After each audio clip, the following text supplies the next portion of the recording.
يسعد فؤادي كلما ذكر الحبيب ترنما ذاك الذي رب العلا صلى عليه وسلم نبي رب العالمين الصادق الهادي الأمين الطاهر الدمث الذي للحق صار معلما للحق صار معلما ذاك الذي رب العلا صلى عليه وسلم صلى عليه وسلم.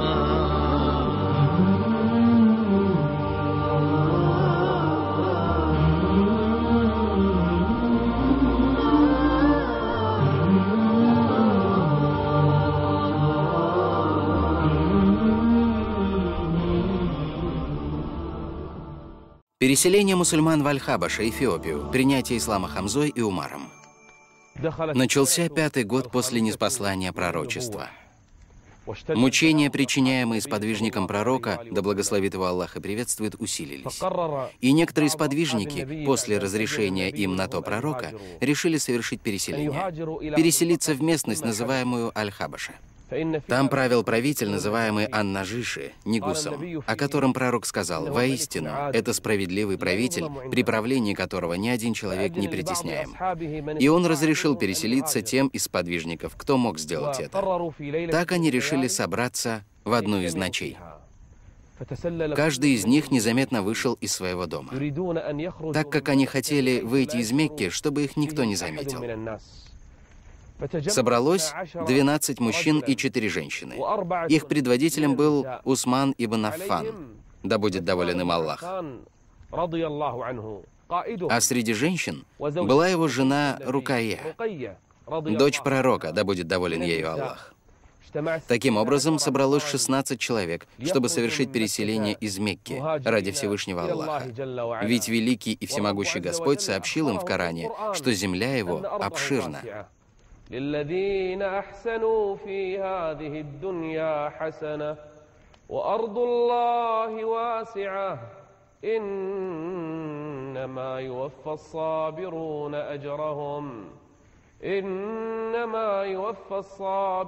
أجرهم بغير حساب. Господь, великий и всемогущий, сказал, что земля его обширна, чтобы разрешить переселяться им по ней и покинуть эту землю, на которой они претерпевали страдания. Многобожники причиняли им сильные мучения, били их, тащили по знойной пустыне, истязали их плетьми и делали много другого зла. И вот они собрались в ту ночь, и никто из неверующих курейшитов не заметил этого. Они вышли под предводительством Усмана ибн Аффана и направились в сторону моря. И только на утро многобожники узнали о том, что они ушли. Курейшиты поспешили за ними, желая схватить их.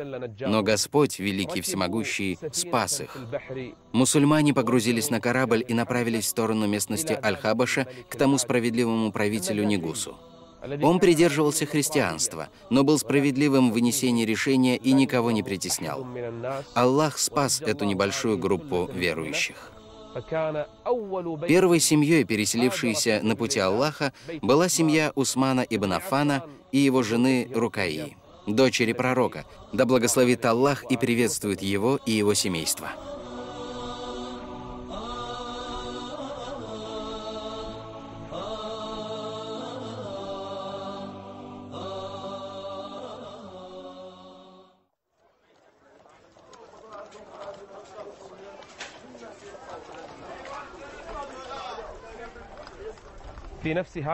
В один из дней этого же года, в котором переселились некоторые сподвижники в местность Аль-Хабаша, пророк, мир ему и благословение, читал Коран возле Каабы. Обычаем многобожников было следующее.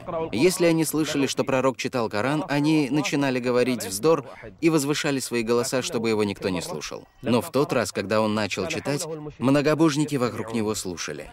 Пророк использовал эту возможность и прочитал главу из Корана, которая обращена к ним напрямую. Он прочитал суру под названием «Ан-Наджм» — «Звезда». Это было проявлением его мудрости, да благословит его Аллах и приветствует. Он прочитал: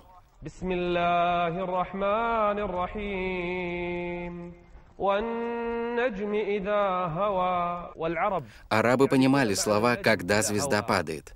Чем Аллах клянется? То есть я, стоящий перед вами, не заблудился.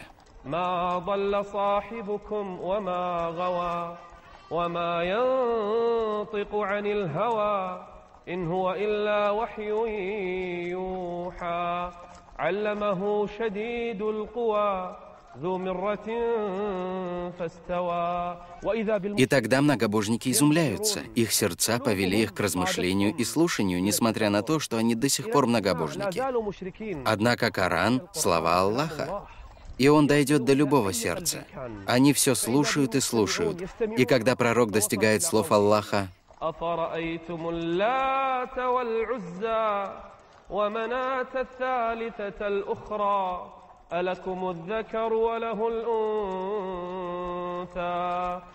Аллах повествует им об идолах, о том, кому они поклоняются. Затем Аллах начал рассказывать им о том, что Он сделал с предыдущими общинами.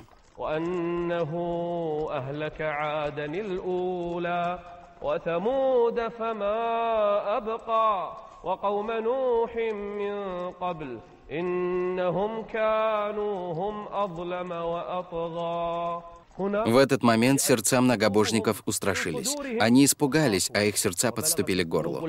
Несмотря на то, что они явились многобожниками, они испугались этих слов. В конце этой суры Аллах, велик Он и всемогущ, напрямую обращается к ним и говорит: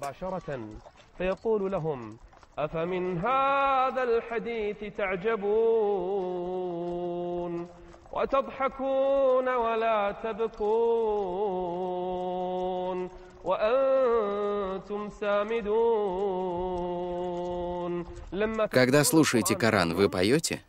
И не проникаетесь, когда слушаете слова Аллаха? Когда вы слышите эти слова, только изумляетесь? Где ваша вера? Где ваш разум? Где ваши сердца? Затем сура заканчивается словами: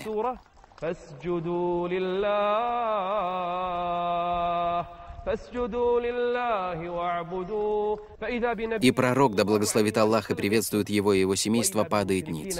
А за ним падают ниц все те многобожники, которые слушали его. Даже не почувствовав, они сделали это. Пали ниц их тела, но сердца их не уверовали. Они пали ниц, не почувствовав этого. Когда пророк поднял свою голову, то увидел, что они тоже совершили земной поклон. Он спросил их: уверовали ли вы?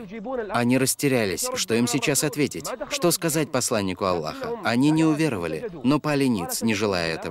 Он спросил их: уверовали ли вы? Вы пали ниц Аллаху? Они ответили: нет, мы вспомнили наших богов и пали ниц им. Да сгинут они. Сгинут. Среди курейшитов распространилась молва, что жители Мекки уверовали, и что уверовали ее старейшины. Распространилась весть, что они пали ниц вместе с посланником Аллаха. Эта молва распространилась так, что достигла местности Аль-Хабаша, и те, кто переселились до этого, начали возвращаться в Мекку. Но когда они приблизились к Мекке, поняли, что это была лишь сплетня и молва. Некоторые из них вернулись, а другие вошли в Мекку под покровительством некоторых. Мусульмане второй раз переселились в местность Аль-Хабаш. Однако это переселение было больше, чем первое. Из мужчин переселилось 83 человека. Среди них Джафар ибн Абу Талиб, да будет доволен им Аллах. А из женщин переселилось 18. Все они переселились в местность Аль-Хабаша, к Нигусу. Он был христианином и никого не притеснял на своей земле. Мусульмане жили там в безопасности. Курейшиты же отправили за ними двоих очень умных мужчин: Амара ибн Аса и Абдуллаха ибн Абу Рабиа. Они взяли с собой много подарков Нигусу. Когда они прибыли к Нигусу, то преподнесли ему дары, драгоценности, золото и другое. И преподнесли дары его патриархам, его окружению. Нигус обрадовался им и предложил сесть. Тогда Амар ибн Ас заговорил: «О Нигус, воистину, глупцы и мальчики из нашего племени убежали. Они убежали из наших домов в твои. Они оставили нашу религию, религию их отцов и дедов, и не приняли твою религию. Они обругали нашу религию, а ты приютил их. Так выгони же их. Воистину, старейшины Мекки хотят их возвращения. Патриархи заявили, поддерживая их слова: «Верни их, верни тех людей на их родину». Нигус заявил: «Нет, пока я не послушаю их сам». Тогда Нигус позвал их к себе. Собрались мусульмане. Кто же начал говорить от них?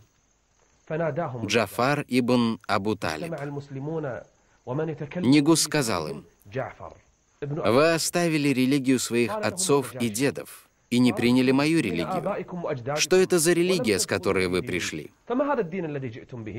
Джафар ответил ему: «О Нигус, мы были невежественны, поклонялись идолам и камням, ели мертвечину, совершали непристойности и обрывали родственные связи, не поддерживали хороших отношений с соседями, а сильные среди нас притесняли слабых. Так было, пока не послал Аллах пророка и посланника из нашей среды. Его происхождение, правдивость, честность и скромность были нам хорошо известны. Он призывает поклоняться одному лишь Аллаху и оставить тех идолов и камни, которым поклонялись наши предки. Он призывает нас поддерживать родственные связи и хорошо относиться к соседям. Он призывает нас быть правдивыми и возвращать доверенное. Он призывает нас совершать молитву, отдавать закят и соблюдать пост. Он призывает нас соблюдать целомудрие. И начал перечислять все то, что предписано исламом. Он продолжил: «Наш народ обижает нас и причиняет нам страдания. Мы узнали, что ты никого не притесняешь, и вышли из своих домов твои, надеясь, что будем пребывать у тебя в безопасности». После того, как Нигус услышал прекрасные слова Джафара, а Амр ибн Ас все это время тоже слушал, он спросил его, то есть Джафара: «Сможешь ли ты прочитать что-либо из книги вашей религии?» Джафар ответил: «Да». Нигус сказал: «Прочти, что у тебя». Тогда он выбрал суру «Марьям» и начал читать, в то время как Нигус и патриархи слушали.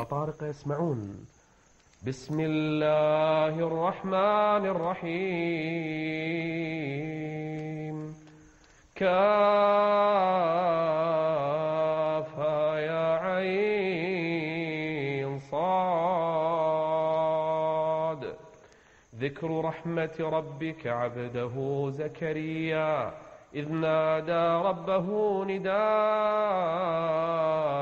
خفيا قال رب إني وهن العظم مني. Джафар читает, а Нигус начинает плакать, и вместе с ним начинают плакать и патриархи, пока он не дошел до слов: إذ انتبذت من أهلها مكانا شرقيا فاتخذت من دونهم حجابا. Он начал читать аяты, повествующие об истории Марьям, затем Исы и Иисуса, мир ему. И они плачут так, что увлажняются их бороды. Когда Джафар закончил чтение, Нигус сказал: «Клянусь Аллахом, то, что сказал ты, и то, что сказал Иса, исходит из одного источника, то есть это религия, с которой пришел Иса». Амр ибн Ас вышел, а Нигус сказал: «Вы в безопасности на моей земле».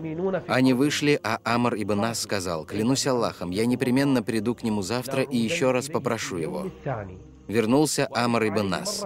Он был сообразительным и сказал: «О Нигус, слышал ли ты, что говорят наши глупцы о Исе, сыне Марьям?» Нигус спросил: «Что же они говорят?» Тот ответил: «Они говорят о нем нечто серьезное». Тогда Нигус послал за мусульманами. Мусульмане узнали, что он спросил их об Исе, и испугались: «Что же мы скажем сейчас?» Однако они решительно вознамерились сказать правду, и не спасет их ничто, кроме правды. Нигус позвал их, и приблизился Джафар. А патриархи стояли вокруг. Нигус спросил его: «Что вы говорите о Исе, сыне Марьям?» Джафар ответил: «Он раб Аллаха и его посланник». Все вокруг смотрят и слушают. Эти слова опасны. Раб Аллаха? Христиане так не говорят. Однако он сказал: «Он раб Аллаха, его посланник, слово его, которое он послал Марьям, и дух его». Он начал перечислять его качества, а люди вокруг молчат. Тогда Негус опустил свою голову, затем взял ветку с пола и сказал: «Клянусь Аллахом, эти слова соответствуют тому, с чем пришел Иса, сын Марьям». Патриархи захрипели, разгневались, но Негус ответил: «Даже если вы хрипите из недовольства, клянусь Аллахом, это и есть то, с чем пришел Иса, сын Марьям». Затем он приказал вернуть те дары, которые преподнес Амр ибн Ас. Он приказал: «Верните этим двоим подарки их. Я не хочу от них ничего». Они вернулись ни с чем. Амр ибн Ас, до того, как он принял ислам, и Абдуллах ибн Абу Рабиа. Мусульмане сказали: «Мы прожили в безопасности у Негуса несколько лет. Жили так, как не жили до этого. Он позволил нам поклоняться Аллаху так, как этого мы желали». Так мусульмане остались у Негуса несколько лет, пока Аллах не дал победу своему пророку. И затем они снова вернулись на родину.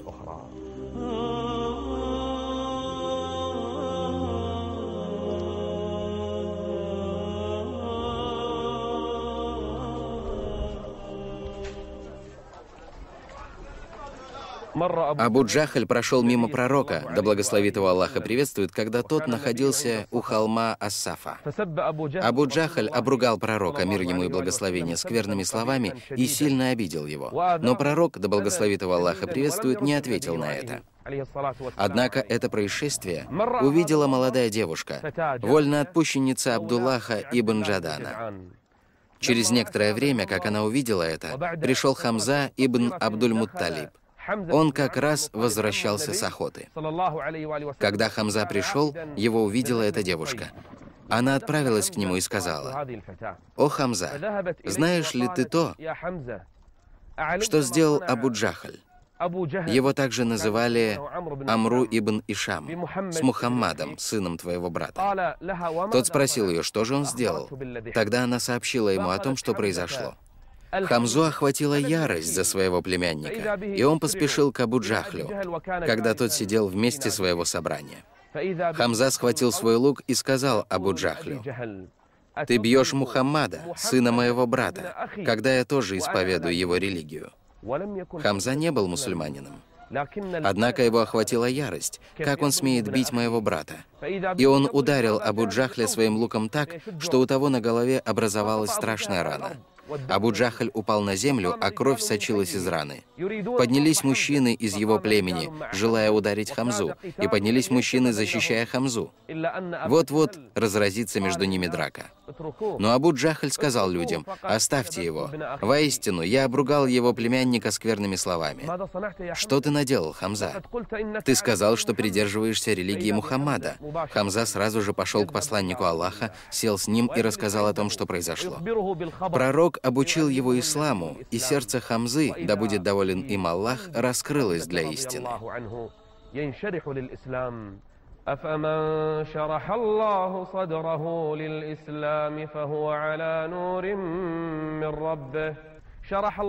Чью грудь Аллах раскрыл? Великий и всемогущий Аллах раскрыл грудь Хамзы, и он укрепил им религию. А Хамза прекрасно исповедовал свою религию. Гнет Умара против сподвижников посланника Аллаха усилился. Через 3 дня после того, как ислам принял Хамза, Умар искал посланника Аллаха. Он обнаруживает мужчину по дороге и спрашивает его: «Где Мухаммад?» Тот спросил: «Что ты хочешь от него?» Тот ответил: «Я хочу его видеть». Тогда тот сказал: «О, Умар, указать ли тебе на нечто удивительное?» Умар спросил: «Что же это?» Мужчина сказал ему: «Твоя сестра и твой зять, ее муж, тоже приняли ислам». Умар сказал: «Горе тебе, что ты говоришь?» Тот ответил: «Иди же к своей сестре и посмотри». А в это время его сестра Фатима бин Аль-Хаттаб и ее муж сидели дома вместе с Хаббатом ибн Аратом, который читал им суру Таха. Амар торопился к сестре. Хабаб услышал приближение Умара и спрятался в доме. Как только Умар вошел в дом, он спросил: «Что это за голос, который я слышал?» Его зять ответил ему: «О, Умар, а что если истина не в твоей религии, а в религии другого?» Умар встал и начал избивать его. Но Фатима, его сестра, оттолкнула его от своего мужа. И тогда Умар ударил ее так, что нанес рану на ее голове. Фатима упала на пол, а кровь сочилась из ее раны. Умар посмотрел на нее. Именно в этот момент его сердце стало смягчаться. Он встает и берет свиток Корана. По этому свитку они читали суру Таха. Умар хотел взять свиток и прочесть его, но Фатима забирает его у Умара. Тот спросил ее: «Что ты сделала?» Она ответила ему: «Воистину, ты многобожник и нечист. Воистину, ты многобожник и нечист, о Умар. Я не отдам его тебе, пока ты не омоешься». Если бы сердце Умара не смягчилось, он бы не встал и не совершил омовение. Однако его сердце начало смягчаться, Умар начал меняться. Он совершил омовение. После того он пришел и взял свиток, посмотрел на него и начал читать. Удивительные слова. Эти слова Умар ибн Хаттаб читает впервые. كلام أول مرة يقرأه عمر بن الخطاب. بسم الله الرحمن الرحيم. طه ما أنزلنا عليك القرآن لتشقى إلا تذكرة لمن يخشى تنزيلا ممن خلق الأرض والسماوات العلا. Умар, да будет доволен им Аллах, знал, кто сотворил землю и небеса. Это Аллах, великий всемогущий.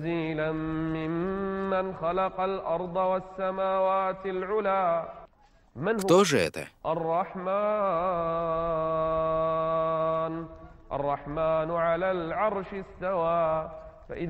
Умар читает и размышляет, а его сестра сидит рядом и взывает к Аллаху за него, и его зять сидит там же. Тогда, когда все поняли, что сердце Умара начало смягчаться, он начал читать слова Аллаха, великого и всемогущего, Коран.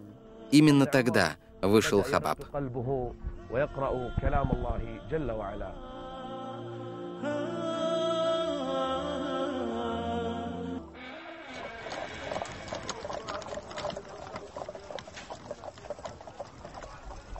Умар сказал Хабабу: «Где Мухаммад?»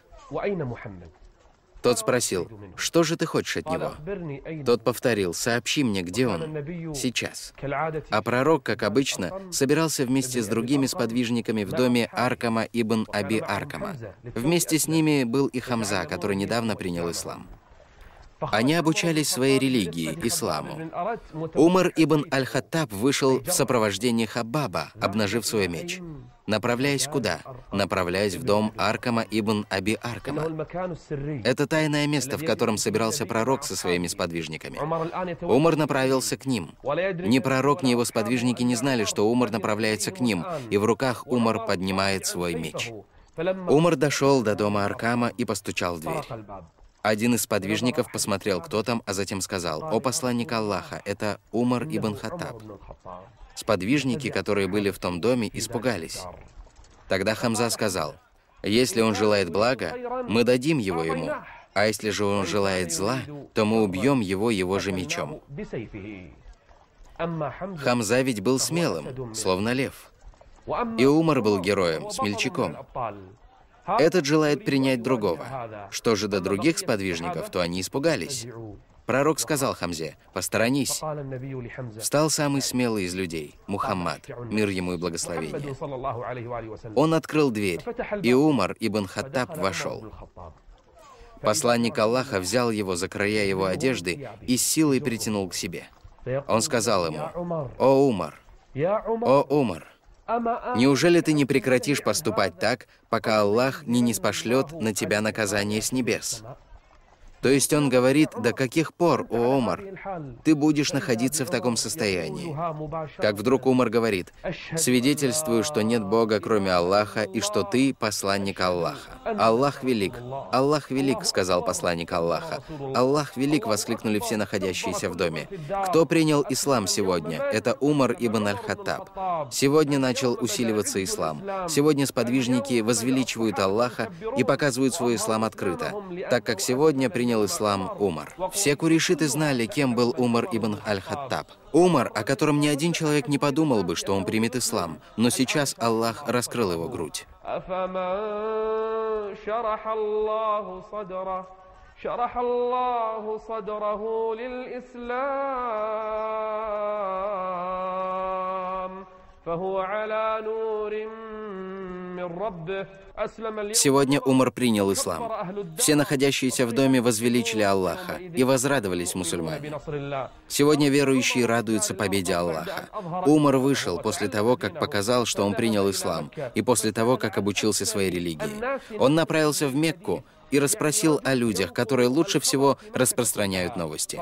Ему указали на Джамиля ибн Маммара. Он был тем, кто распространял новости. Тогда Умар направился к нему и встретился с ним. Он сказал ему: «О, Джамиль, слышал ли ты?»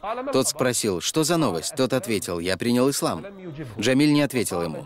Он сразу же встал и позвал: «О, курейшиты! О, курейшиты!» А Умар сидит у него за спиной. «Послушайте новость». И все люди знают, что этот человек является разносчиком новостей. Они спросили его: «Что за новость?» Он ответил: «Умар поменял свою религию». Умар поменял свою религию. Тогда Умар ударил его. Сказал: «Ты врешь. Скажи: Умар принял ислам». Скажи: Умар принял ислам. Сегодня поменялись даже слова. Сегодня меняются даже слова. Сегодня принял ислам Умар. Те сподвижники, которые скрывали свой ислам, сказали: «Клянемся Аллахом. Мы не совершали молитву возле Каабы, пока не принял ислам Умар». Сегодня ислам начал усиливаться. Аллах усилил ислам одним из Умаров.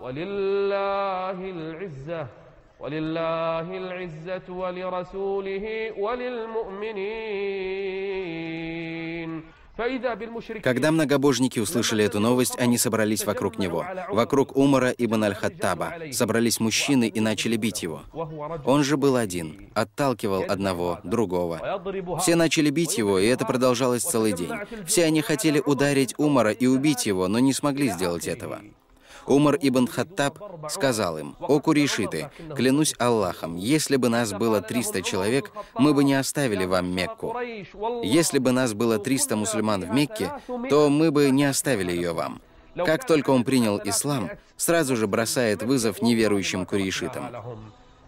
«Если бы после меня был пророк, то им был бы Умар», — сказал посланник Аллаха. Он был тем, кто получал внушение свыше в этой общине. Он Аль-Фарук, которым Аллах разделил истину от заблуждения. Когда люди начали сильнее бить его, прибыл мужчина из старейшин Мекки, Аляс ибн Ваэль. Он спросил: «Что это? Что происходит?» Они сказали ему: «Умар отрекся от своей религии». Он сказал: «Мужчина выбрал для себя религию, оставьте его с его делом. Мужчина выбрал то, что захотел, оставьте же его вместе с его делом». И как только Аляс ибн Ваэль приказал им это, люди разошлись и оставили Умара ибн аль-Хаттаба, да будет доволен им Аллах. Умар же, после того, как люди разошлись, направился к тем, кто более всего причинял страдания посланнику Аллаха. Умар захотел бросить вызов курейшитам, которые более всего обижали ислам и мусульман. Кто же это? Им был Абу Джахль. Умар спросил о нем, где он. Ему сказали, что он находится в своем доме. Тогда Умар сразу же направился к нему и постучался в его дверь. Абу Джахль открыл дверь и поприветствовал его, сказал: «Добро пожаловать, о племянник. Что ты хочешь?» Тот сказал: «Послушай же, о враг Аллаха». Тот спросил: «Что?» Тогда Умар ответил: «Послушай, воистину я свидетельствую, что нет никого достойного поклонения, кроме Аллаха, и что Мухаммад — посланник Аллаха». Абу Джахль изменился в лице и не сказал ни слова. Он закрыл дверь и вернулся к себе домой сокрушенным, униженным, утомленным. Именно так поразилась вся Мекка. Поразились даже шайтаны. Так как Умар ибн аль-Хаттаб сегодня принял ислам, так ислам начал усиливаться, а люди начали собираться вокруг любимого пророка Мухаммада, да благословит Аллах и приветствует его и все его семейство. Компания iMedia выражает благодарность кувейтскому спутниковому каналу Аль-Ватан.